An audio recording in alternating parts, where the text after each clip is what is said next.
The drone circled high above the wreckage of war. A week before, it hadn't been there. A week before, the drowned cities hadn't been worth mentioning, let alone worth committing drones to overwatch.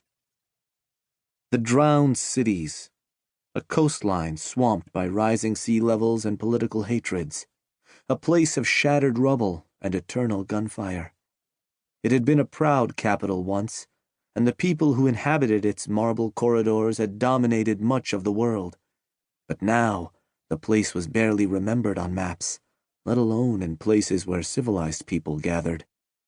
The histories it had dominated, the territories it had controlled, all had been lost as its people descended into civil war, and eventually were forgotten.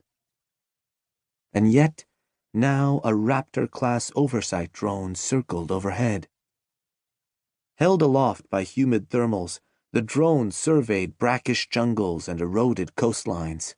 It circled, wings stretched wide to catch hot Atlantic winds. Its camera swept across kudzu-tangled swamps and emerald mosquito-infested pools. Its gaze lingered on marbled monuments, spikes and domes and toppled columns, the shattered bones of the city's greatness. At first, the reports had been dismissed as nothing but war-addled refugee accounts, a monster that led child soldiers to victory after victory, a beast that was immune to bullets, that tore enemies limb from limb, a towering savage creature that demanded an unending tribute of enemy skulls. No one believed, at first. But later, blurry satellite photos showed buildings burning and troops on the move, and gave confirmation to even the most outlandish accounts. And so the drone came seeking.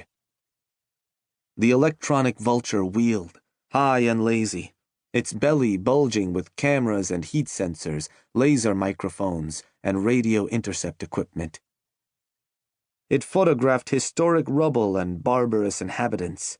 It eavesdropped on bursts of radio communication, parsing the movements of troops, the patterns of explosions. It tracked lines of gunfire and video recorded the dismembering of enemy soldiers. And far away, across the continent, the information the Raptor gathered was received by its masters. There, a great dirigible floated, majestic above the Pacific Ocean. The name on its side was as grand as the warship itself. Annapurna. A quarter of the planet lay between the command dirigible and the spying Raptor, and yet the information arrived in an eye blink and set off alarms. "General!" The analyst pushed back from her control screens, blinking, wiping sweat from her brow. Mercier Corporation's Global Strategic Intelligence Center was hot with computing equipment and the shoulder-to-shoulder press of other analysts, all at their own workstations, all busy with their own operations. The murmur of their work filled the room, along with the labored whir of cleanroom fans that fought to cool the place. The Annapurna prized efficiency of space and maximum eyes and ears over comfort, and so all of them were sweating, and none of them complained. "General!" the analyst called again. At first, she'd resented the wild goose chase she'd been assigned, an exercise in busy work, while her fellow intelligence analysts foiled revolutions, wiped out insurgents, and fought off price runs on lithium and cobalt markets.